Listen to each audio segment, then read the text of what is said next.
ব্যক্তিগত সম্পত্তির সংরক্ষক। ব্যক্তিগত সম্পত্তির সংরক্ষকের সার্বভৌম শক্তি শুধু যে ব্যক্তিগত সম্পত্তির উপর করারোপ করার অধিকার রয়েছে তাই নয়। ব্যক্তিগত সম্পত্তির সংরক্ষক সার্বভৌম শক্তি শুধু যে ব্যক্তিগত সম্পত্তির উপর করারোপ করার অধিকার রয়েছে তাই নয়। হবসের মতো সার্বভৌমই হচ্ছে ব্যক্তিগত সম্পত্তির যে কোনো মালিকানার চূড়ান্ত উৎস। সার্বভৌম হচ্ছে ব্যক্তিগত সম্পত্তির যে কোনো মালিকানার সার্বভৌমই হচ্ছে ব্যক্তিগত সম্পত্তির সার্বভৌমই হচ্ছে ব্যক্তিগত সম্পত্তির ব্যক্তিগত সম্পত্তির যে কোনো মালিকানার চূড়ান্ত উৎস। শান্তি স্থাপন ও যুদ্ধ ঘোষণা। সার্বভৌম সরকার জনগণের শান্তি, নিরাপত্তা ও কল্যাণের জন্য প্রতিবেশী রাষ্ট্রের সাথে শান্তি স্থাপন বা প্রয়োজনে যুদ্ধ ঘোষণা করতে পারে। শান্তি স্থাপন ও যুদ্ধ ঘোষণা। সার্বভৌম সরকার জনগণের শান্তি স্থাপন ও যুদ্ধ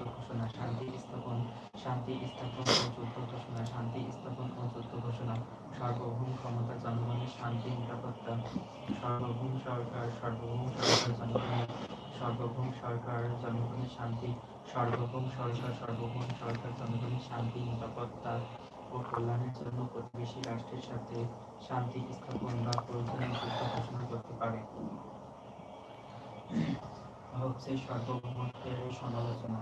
হবসের সার্বভৌম তত্ত্বটি বিভিন্নভাবে সমালোচিত হয়েছে। নিম্নে তা আলোচনা করা হলো।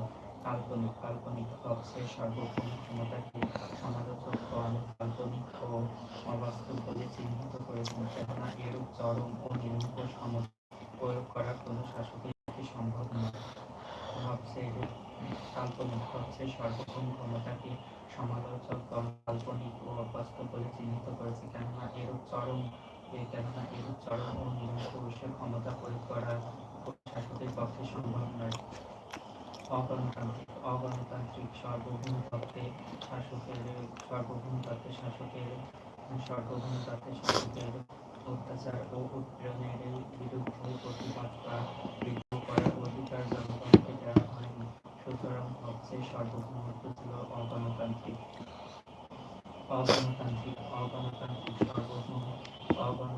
সার্বভৌম তত্ত্বে শাসকের অত্যাচার ও উৎপীড়নের বিরুদ্ধে অগণতান্ত্রিক। সার্বভৌম তত্ত্বে শাসকের অত্যাচার ও উৎপীড়নের বিরুদ্ধে প্রতিবাদ বা বিদ্রোহ করার অধিকার জনগণকে দেওয়া হয়নি। সুতরাং হবসের সার্বভৌমত্ব ছিল অগণতান্ত্রিক। স্বার্থবাদী। যেহেতু সার্বভৌম সরকার যে কোনো আইন তৈরি করতে পারবে, সেহেতু সে নিজের স্বার্থে সবকিছুই করতে পারে। স্বার্থবাদী। যেহেতু সার্বভৌম সরকার যে কোনো আইন তৈরি করতে পারে, সেহেতু সে নিজের স্বার্থে সবকিছুই করতে পারে। স্বার্থবাদী। যেহেতু সার্বভৌম সরকার যে কোনো আইন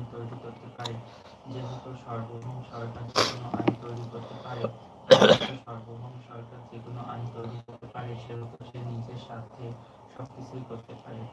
দাসত্বের দলিল। হবস যে সার্বভৌমত্ব তত্ত্ব প্রদান করেছেন তা দাসত্বের দলিল ছাড়া আর কিছু নয়। দাসত্বের দলিল। হবস যে সার্বভৌমত্বের তত্ত্ব প্রদান করেছেন তা দাসত্বের দলিল ছাড়া আর কিছুই নয়। কারণ তার তত্ত্বে জনগণের কোনো অধিকার স্বীকৃত হয়নি। কারণ তার তত্ত্বে জনগণের কোনো অধিকার স্বীকৃতি হয়নি। কারণ তার তত্ত্বে জনগণের কোনো অধিকার কারণ তার তত্ত্বে জনগণের কোনো অধিকার কারণ তার তত্ত্বে জনগণের কোনো অধিকার কারণ তার তত্ত্বে জনগণের কারণ তার তত্ত্বে জনগণের কোনো অধিকার স্বীকৃতি হয়নি। স্বৈরাচারের নামান্তর। এটা প্রতীয়মান যে হবসের সার্বভৌম তত্ত্ব স্বৈরাচারী হতে সহায়তা করে। কারণ সার্বভৌমত্বে শাসকের অত্যাচারের বিরুদ্ধে প্রতিবাদ করার অধিকার জনগণকে দেওয়া হয়নি।